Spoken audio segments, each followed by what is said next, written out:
नयोनिका नाम की यह लड़की अकेली गली के एक घर में रहती है और वह बिना पति के प्रेग्नेंट है। उसके घर में लड़के आते जाते रहते हैं और घर में बहुत ज्यादा शोर शराबा होता है। एक दिन गली के सारे लोग घर से निकल आते हैं और सभी इस लड़की के ऊपर टूट पड़ते हैं। लड़की को तरह तरह की बातें सुनाने लगते हैं। कोई कहता है कि यह सब लड़के इस लड़की की बॉडी की जरूरतें पूरी करते हैं, तो कोई कहता है कि यह लड़के इस लड़की की फाइनेंशियल जरूरतें पूरी करते हैं। सब लोग लड़की को तरह तरह की बातें सुनाने में व्यस्त थे। तभी रणदीप सिंह अपने बुआ के घर में रहने के लिए आते हैं। गाड़ी से उतरते ही वह यह सब सुनते हैं। इसके बाद वह लड़की भी सबको खरी खोटी सुनाती है और अपने अपने घर जाने को कहती है। फिर लोग अपने घर चले जाते हैं। रणदीप अपने बुआ के घर चला जाता है। बालकनी में खड़े होकर वह बुआ से बात कर रहा होता है। तभी उसकी नजर उस लड़की के घर पर पड़ती है। वह देखता है कि वह लड़की एक लड़के से बात कर रही है। बार बार वह लड़का उसको पैसे देता है। तभी रणदीप को उस लड़की की तरफ देखते हुए उसकी बुआ देख लेती है। वह उसे कहती है, इस लड़की की तरफ ध्यान मत दो, ये डायन है, डायन। ये लड़की लड़कों की हड्डी चूसती है। रणदीप की बुआ यह भी कहती है, मुझे लगता है कि उसके पेट में उस कोट वाले आदमी का बच्चा है। ये सुनकर रणदीप चौंक जाता है और कहता है, क्या वह इस लड़के का पार्टनर नहीं है? तब बुआ कहती है, नहीं, और हाँ, इसके घर में मर्द आते जाते रहते हैं। ये सुनकर रणदीप सोच में पड़ जाता है। इसके बाद वह लड़की डॉक्टर को दिखाने के लिए हॉस्पिटल जाती है। डॉक्टर कहते हैं कि बच्चा बिल्कुल ठीक है। अगले दिन रणदीप गली की एक दुकान में सामान खरीदने जाता है। तभी वहाँ वो प्रेग्नेंट लड़की भी सामान खरीदने आती है। वह दुकानदार को पैसे देकर सामान देने के लिए कहती है। रणदीप इस लड़की को देखकर दूरी बना लेता है। तभी वह लड़की रणदीप की तरफ देखती है। दुकानदार रणदीप से कहता है, 1470 रुपए हुए। रणदीप पैसे देता है। दुकानदार उस लड़की के दिए हुए पैसे से रणदीप को बाकी पैसे लौटाने लगता है, लेकिन रणदीप वह पैसे नहीं लेता और इधर उधर कुछ देखने लगता है। तभी लड़की बोलती है, क्या हुआ, कुछ भूल गए क्या? फिर वह कहती है, सब कुछ तो ले लिया, अंडा लेना होगा, अंडा ले लो। रणदीप अंडा ले लेता है। दुकानदार रणदीप से और 10 रुपए देने के लिए कहता है। रणदीप कहता है, 10 रुपए मेरे पास नहीं है, मैं आते जाते दे दूंगा। लेकिन दुकानदार नहीं मानता। तभी वह लड़की कहती है, जाने दो, ये सोड़ी आंटी के मेहमान है। रणदीप दुकान से निकल जाता है। लड़की उसके पीछे पीछे आकर कहती है, तुम मेरा पैसा नहीं लेना चाहते थे, इसलिए अंडा लिया है ना? रणदीप कहता है, तुझे समझ क्यों नहीं आ रहा है, मैं तुझे अवॉइड कर रहा हूँ। तभी वह लड़की बोलती है, मैं तो तुझे अवॉइड नहीं कर रही हूँ। इसके बाद रणदीप कहता है, तुझे समझ क्यों नहीं आ रहा है, मैं ऐसे वैसे किसी लड़की से बात नहीं करता। लड़की हंसते हुए कहती है, तेरा नेटवर्क बहुत स्ट्रॉन्ग है, आते ही गली की सारी बातें जान ली। यह कहकर वह चली जाती है। रणदीप अपने बुआ के घर में बैठकर समोसा खा रहा था। तभी अचानक झगड़ने का शोर सुनाई देता है। रणदीप बाहर जाकर बुआ से पूछता है, ये क्या हो रहा है? बुआ जवाब देती है, कुछ नहीं, तो हमेशा का है। तभी रणदीप दौड़ता हुआ घर के पास जाता है। उसी वक्त वो लड़की भी दौड़ती हुई उसके आगे आगे जाकर घर के दरवाजे को जोर जोर से लकड़ी से मारती है। थोड़ी देर बाद एक औरत दरवाजा खोलती है, उस लड़की को थैंक यू बोलती है और फिर दरवाजा बंद कर लेती है। इसके बाद दोनों, रणदीप और लड़की, अपने अपने घर चले जाते हैं। अगले दिन सुबह जब रणदीप जॉगिंग करके पुशअप कर रहा होता है तो वह देखता है कि 2 लड़के बाइक से आते हैं और उनमें से एक लड़का उस लड़की को पैसे देकर चला जाता है। इसके बाद वह लड़की धीरे धीरे रणदीप के पास आती है और बोलती है, कितने सालों से बॉडी बना रहा है? क्योंकि बनी तो है नहीं, इसलिए पूछ रही हूँ। रणदीप जवाब देता है, तो तुझे इससे क्या, मेरे पीछे क्यों पड़ी है? लड़की मुस्कुराकर कहती है, तुझ पर दिल आ गया है। फिर वह पूछती है, चाय पिएगा? रणदीप मना कर देता है। इसके बाद लड़की कहती है, कल रात जो तूने हीरो वाली एंट्री ली थी ना, मजा आ गया देखकर। फिर वह पूछती है, कोई काम करता है या अंडे के पैसे बुआ से लेता है? सुन, एक काम कर, जंतर मंतर चला जा। रणदीप पूछता है, जंतर मंतर क्यों? लड़की जवाब देती है, वहाँ सारे भिखारी रहते हैं, तू भी वहाँ नारे लगाकर चाय पानी के पैसे कमा लेगा। यह कहकर वह लड़की हंसती हुई घर चली जाती है। कुछ दिनों बाद वह प्रेग्नेंट लड़की एक गैरेज में जाती है और वहाँ गैरेज के मालिक पांडे को पुकारती है। उसी समय रणदीप गाड़ी के नीचे काम कर रहा होता है। जैसे ही वह सिर बाहर निकालता है, देखता है कि वही लड़की है। लड़की उसे देखकर कहती है, अच्छा, तो यहाँ मुंह काला कर रहा है, मैं भी सोचूं, इतने दिन से कहाँ था? रणदीप मन ही मन सोचता है, जिसका खुद का मुंह काला है वह दूसरों को सलाह दे रही है, लेकिन यह बात वह लड़की सुन लेती है। तभी पांडे वहाँ आ जाता है और लड़की के लिए कुर्सी ला कर देता है। लड़की उसे देखकर कहती है, पांडे, तेरा साथ हो गया है। फिर वह एक शर्ट पांडे को देती है। पांडे को वह शर्ट बहुत पसंद आती है। इसके बाद पांडे लड़की को बैठने के लिए कहता है और लंच करने का प्रस्ताव देता है। रणदीप यह सब देख रहा होता है। पांडे रणदीप को भी लंच के लिए बुलाता है, लेकिन रणदीप मना कर देता है। इसी बीच गली की एक लड़की रणदीप के लिए खाना लेकर आती है। वह टेबल पर खाना रखती है और उसे परोसती है। ये देखकर गैरेज के बाकी लोग और वह प्रेग्नेंट लड़की हंसने लगते हैं। रणदीप गुस्से में कहता है, अब क्या हाथ से खिलाएगी क्या? लड़की जवाब देती है, खिला दूं क्या? ये सुनते ही रणदीप उसे डांट देता है और वह लड़की वहाँ से चली जाती है। गैरेज के लोग जोर जोर से हंसने लगते हैं। रणदीप ये देखकर भड़क जाता है। इसके बाद पांडे और वह प्रेग्नेंट लड़की खाना खत्म करते हैं और जाने लगते हैं। जाते हुए वह लड़की रणदीप की तरफ देखकर जोर जोर से हंसती है। गैरेज का मालिक आकर मजाक में कहता है, रणदीप बाबू, जोड़ी तो मजेदार है, कहो तो शादी फिक्स कर दूं।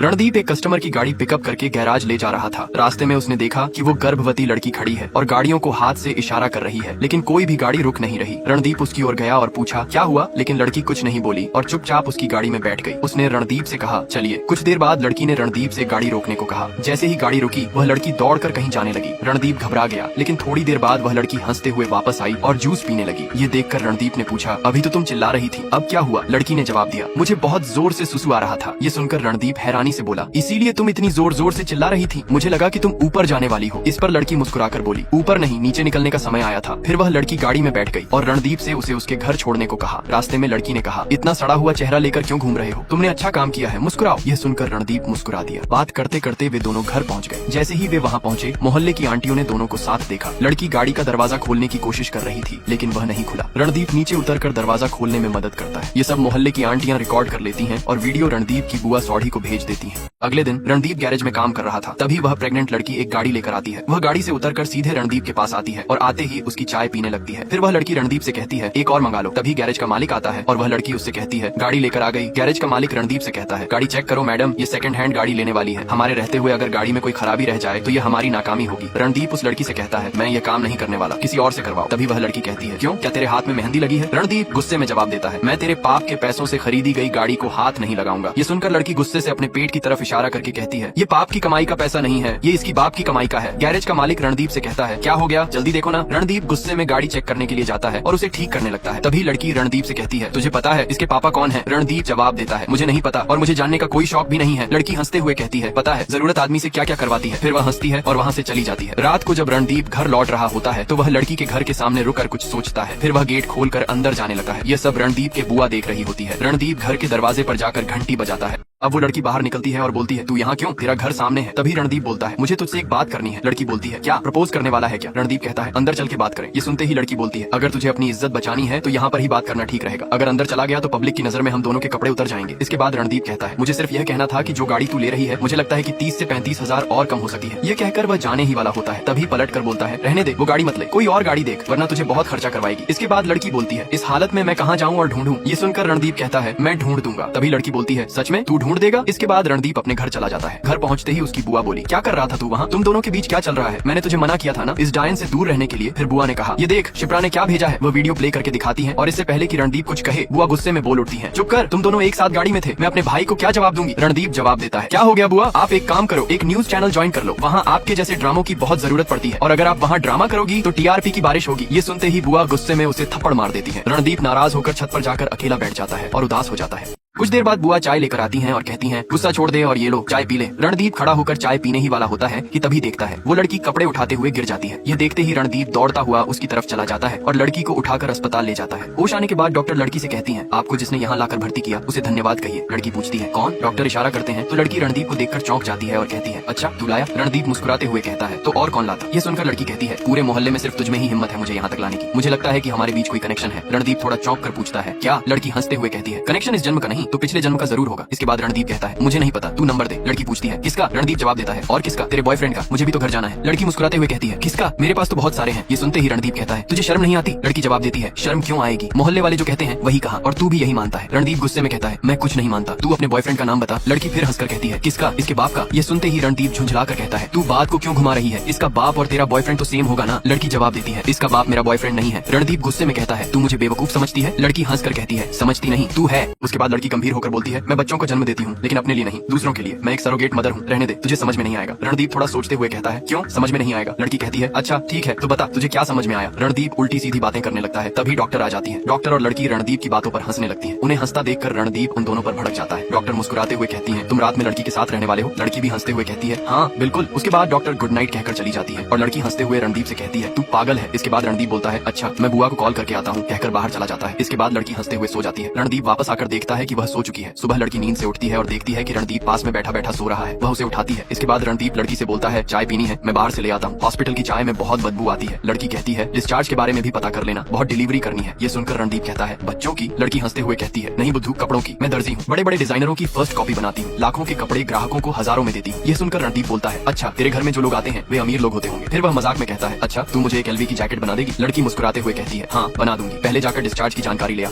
इसके बाद रणदीप बाहर चला जाता है और लड़की का डिस्चार्ज मिल जाता है। दोनों हॉस्पिटल से निकलकर घर के लिए रवाना हो जाते हैं। धीरे धीरे दोनों के बीच गहरी दोस्ती हो जाती है और यह सब रणदीप की बुआ देख रही होती है। एक दिन रणदीप और लड़की गैराज में खाना खा रहे होते हैं। तभी रणदीप की बुआ वहाँ खाना लेकर आती है और उन्हें साथ देखकर भड़क उठती है। वह लड़की से कहती है क्यों इसके पीछे पड़ी है, ये बेचारा बच्चा है। रणदीप तुरंत बोलता है बुआ मैं बच्चा नहीं हूँ और ये मेरे पीछे नहीं पड़ी है। लड़की भी कहती है बुआ हम सिर्फ दोस्त हैं। इस पर बुआ गुस्से में बोलती है खबरदार मुझे बुआ मत बोल। फिर वह गुस्से में कहती है इस लड़की ने तुझ पर जादू कर दिया है। रणदीप जवाब देता है ऐसा कुछ नहीं हुआ है बुआ, कम से कम सही बात तो बोलो। बुआ और भी भड़क जाती है और गुस्से में कहती है अब मैं कुछ नहीं बोलूंगी, अब तेरा बाप बोलेगा, कहकर चली जाती है। बुआ फोन पर रणदीप के पिता से बात कर रही होती है और सब कुछ बता रही होती है। उस लड़की के बिना शादी के बच्चे हैं, पहले बच्चे का कोई अता पता नहीं और अब दूसरा आने वाला है और तेरा बेटा तो मछली भी खाने लगा है। बुआ की बातें सुनकर रणदीप गुस्से में आ जाता है। वह उनका फोन छीन कर दूर फेंक देता है और दोनों के बीच झगड़ा शुरू हो जाता है। गुस्से में रणदीप घर से निकल जाता है। बुआ उसके पीछे आकर कहती है देखती हूँ कहाँ जाता है। मोहल्ले के सारे लोग यह सब देख रहे होते हैं। रणदीप बिना कुछ बोले लड़की के घर चला जाता है और लड़की भी चुपचाप उसे अंदर ले लेती है। वह रणदीप के लिए खाना लाती है और रणदीप बिना किसी टेंशन के खाने लगता है। अब खाना खाने के बाद लड़की कहती है ऊपर एक कमरा है, तुम इधर रह सकते हो। तभी तभी रणदीप बोलता है और किराए का क्या? लड़की जवाब देती है मेरे लिए रोज 2 रसगुल्ले लेकर आना। रणदीप मजाक में कहता है तो मुझे रोज 50 रुपए दे दिया करो, मैं तेरे लिए रसगुल्ले ले आऊंगा। अगले दिन सुबह रणदीप की नींद खुलती है, तभी उसके पापा का कॉल आता है। रणदीप फोन उठाकर कहता है हाँ पापा बोलो। उसके पापा कहते हैं क्या बोलूं? रणदीप जवाब देता है बुआ ने जो कान भरे हैं उसके बारे में बोलो। तभी उसके पापा कहते हैं ऊपर देख। रणदीप आसमान की तरफ देखने लगता है, तभी उसके पापा कहते हैं अरे सामने देख सामने। रणदीप सामने देखता है तो पाता है कि उसके पापा बुआ के घर की छत पर खड़े हैं। फिर उसके पापा कहते हैं नीचे आ। रणदीप नीचे जाता है और जाते ही अपने पापा के हाथ में पैसे दे देता है और कहता है ये मेरी पहली कमाई है। उसके पापा जवाब देते हैं ऐसा किसी दिन बिना बताए पोता पोती हाथ में मत देना। फिर उसके पापा कहते हैं ये लड़की ठीक नहीं है, इससे दूर रह। लेकिन रणदीप अपने पापा की बात नहीं मानता। पापा बोलते हैं ठीक है तो यहीं रह। रणदीप कहता है मैं तो यहीं रह रहा हूँ। इसके बाद दोनों अपनी अपनी राह चले जाते हैं। अब होता यह है कि लड़की को अस्पताल से कॉल आता है और उसे तुरंत वहाँ पहुँचने के लिए कहा जाता है। लड़की अस्पताल जाती है और डॉक्टर का इंतजार करती है। उसके बाद डॉक्टर आती है लेकिन वह परेशान दिखती है। लड़की पूछती है कोई दिक्कत है क्या? डॉक्टर बताती है बच्चे के दिल में छेद है। लड़की घबराकर पूछती है क्या बच्चे को कोई खतरा है? डॉक्टर कहती है नहीं, बस एक छोटी सी सर्जरी करनी होगी और बच्चा ठीक हो जाएगा।